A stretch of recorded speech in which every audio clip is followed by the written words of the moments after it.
Okay, we've done some comedy on this channel. We've had a bit of a laugh. But it's time to get serious. Girls, what do you think of Amanda Narks? Oh, she's a heroine. She was falsely imprisoned in Italy. She was persecuted. She was harmed. She was beaten up by the Italian authorities. Yes, I fully agree, Master. Yes, terrible. I consider her a martyr. I think a martyr has to be kind of dead to be a martyr. She's not dead. She's raking in the cash from her experiences in Italy. Okay, maybe not a martyr, but we side with her. I'm not so sure. I only a head. I don't have a body, but I'm not so sure about Mistress Knox. Could you not call her Mistress Knox? I don't think she deserves that. I need to be careful here because I don't want to get sued by Knox and all of her army of, loads of people that find her attractive. But girls, I have to be serious here. Okay, can I give you some backstory? Yes, Master. Give us the... Sorry? The backstory. The backstory. All right, so Meredith Kercher, 1st November 2007 in Perugia, in Italy. So Meredith was over there. She was studying at the local university, and she was horribly murdered. I'm not going to go into the details. Please, Master, tell us the details. Tell us the You perverts, I'm not going to go into the details, no. The details were horrible. Basically, a knife was used. There were many wounds. She had also been, I'm going to say, assaulted. I don't want to attract a YouTube algorithm. Sorry, Master. Look, terrible things happened to her, all right? Just get that much. And it's awful. Master, why the hell are you even doing this video? I'm doing this video because, in my opinion, and I have to say that for legal reasons, in my opinion, Amanda Knox and Raphael Celestito are two killers that are on the run. Master, why did you say all of that? I like Amanda Narks. She's a pretty. Yeah, okay, she is quite attractive. I believe she was called Foxy Noxy because she was a footballer, or a soccer player, as the Americans say, and she was quite good in the box, so that was why she got that name. But, okay, do you even know the timescale, girls? Master, could you recap? Yeah, recap. I'm like a head. Recap. I need like a body back. Oh, go away. Turn you around. All right, so yeah, this is the backstory. Okay.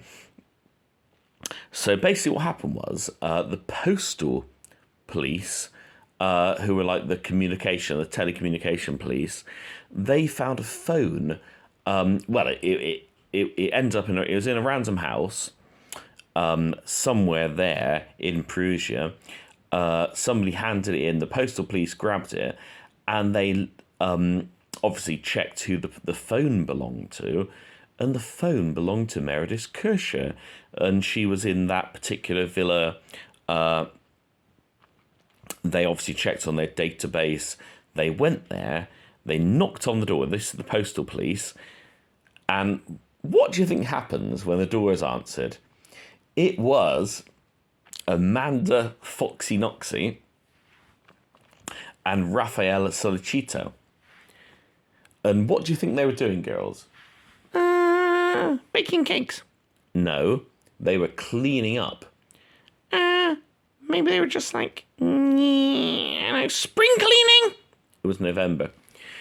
Look, Master, they were just, yes, they had I guess they tried like bleach all over the villa, but Master, that doesn't mean they're killers.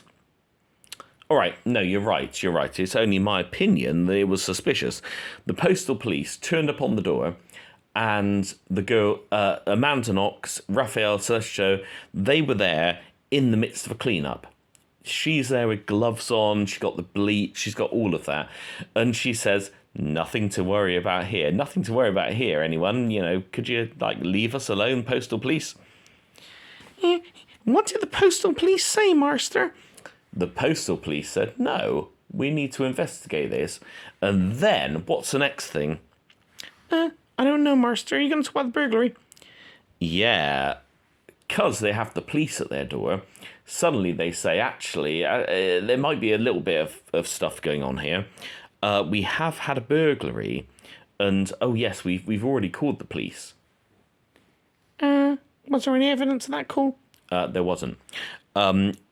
Okay, so let's just think about this logically, right? If there's been a burglary... Okay, I'm going to read this out, because I've actually made some notes here, girls. Okay. If we look at the crime scene photos, the glass is on top of the stuff in the ransacked room. So basically, they were claiming that there was a burglary. Fine. The glass was on top of the burglarized stuff, everything that's been ransacked. As opposed, if you burglarize something, you chuck a rock through, the glass smashes the place up, then you ransack it. So all the stuff you ransack is on top of the glass. But online, you can see the glass is on top of the ransacked items. It's the wrong way round. The burglary was staged. Oh, but Master, Mistress Knox is so attractive. Surely she wouldn't have killed anyone. I wish you could be right, Aquanoir, but there are other reasons. Basically, what happened? The postal police arrived at the door. Amanda Knox and Raphael basically just fobbed off the postal police. They're like, no, nothing to worry about here. The postal police are like, no, we need to investigate this. And then they try and go in.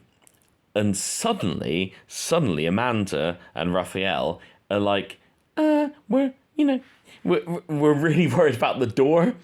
There's a locked door. There's this locked door, and it's the door of Amanda's room. But it's fine. Don't worry about it too much. Amanda always locks her door. Sorry, not Amanda. Sorry, Meredith. I misspoke. They were like, Meredith always locks her door. Don't need to worry about that. Meredith always locks her door. Luckily, another of the roommates from the villa turned up at that point, and they said, no, Meredith never locks her door, not even if she's taken a shower, she's come back with, wearing a dressing gown. She never, ever locks her door. And suddenly, Raphael and Amanda have to change their tune. And that is when, finally, the door is broken down. And here, for me, is the most damning thing about all of it, that when they look, they see the terrible, terrible sight. Meredith Kercher has been brutally assaulted, very, very viciously attacked around the neck. I'm not going to go into the details of the courts, but you can find it online if you so wish, but it's horrible. Master, you're waffling on! All right, fair enough, I am waffling on. But, yeah, the reason why this is important is lividity. Sorry, Master. Lividity, livor mortis. So what happens, basically, is when a body dies, what you find is the blood pools and it coagulates, and that can take between 45 minutes to 3 hours for the coagulation to take place. And so, if a body coagulates, and then you subsequently move it, that will be noticed, because you can see this livor mortis. You can see this coagulation. If you've left the body for ages, it literally discolours, very red, very dark, kind of burgundy colour. And then you turn the body, later, clearly, the colour won't match up with the gravity. Master, you're waffling. You've lost me here. What it means is... Yeah, what does it mean? What does it mean, Master? What it means is that body was clearly turned, it was clearly posed, it was clearly rearranged many, many hours after the murder took place. We know this because you can see the crime scene photos, and if you understand biology as I do, you know, I have 10 years training in it, I understand the biology of that. It's clearly been moved many hours later. And who else could have done it? Rudy Gueda may or may not have done the crime initially, but clearly Knox and Solicito were there. They moved the body. Master, what about the issue of the DNA? Good point. So there was the knife that was found in Celestio's apartment. And this is the worst thing, right? The police said, hey, we did PCR, the polymerase chain reaction on that knife. And we found Meredith Kercher's DNA on this knife in your apartment, Raphael. And do you know what he said? I don't know, Master. Could you tell me? He said, oh, we were having like a pasta evening and, you know, I was messing around and I stabbed her in the hand and she was a bit unhappy and that's how the DNA got it. Master, that sounds very unlikely. It was a lie. Meredith had never, ever been to Raphael's apartment. It was an absolute lie, a barefaced lie, because that DNA had been found on the knife in Raphael's apartment. Master, the PCR test is not necessarily reliable. Think of the COVID. We can amplify things like 20, 25 cycles and we can make anything be anything. All right, show baby. You're probably right there. But it's the response, isn't it? It's the response. He was challenged on why is Meredith's DNA on that knife, and his answer was a barefaced lie. Okay, we also have the bloody footprints. There are footprints trampled around the apartment that are Amanda Knox's. What else do we have here? We have... Look, what we have here, quite frankly, is an example of politics defying justice. Master, Amanda Knox is very pretty. We do like her. Yeah, she's kind of like a heroine to us. She was falsely imprisoned. Okay, but even Alan Dershowitz, the noted lawyer, has said that the evidence against her is damning. In my opinion, I must add that, I don't want to get sued. The evidence against her is absolutely damning. And I imagine in the comments section, there'll be an army of her supporters, because they are organised. For once, me and Richard Dwyer agree on something. Amanda Knox is as guilty as sin for the murder of Meredith Kercher, in my opinion. And it's a terrible, terrible thing that she is walking about free and being regarded as a heroine, because we have DNA, we have statement evidence, we have everything. And yet, politics, a rich Seattle family in Washington applied political pressure and got her released. And the last thing is, and I know this isn't real evidence, girls, but if you watch her on Netflix, you can see her smirking. You can see the duper's delight. Master, what's duper's delight? Duper's delight is when a liar loves lying, and you have to film them with a very high refresh rate camera, and you can see that smirk on their face, and that is when you know that they're enjoying deceiving people. Master, what should happen to Mistress Knox? Don't call her Mistress Knox. She's a murderess. Sorry, Master. In my opinion. I must say in my opinion, because I don't want to get sued. Not that I have a great deal of money if I am sued. But anyway, honestly, what she and Raphael did, and maybe Rudy, I don't know about Rudy Gueda. I don't know about that.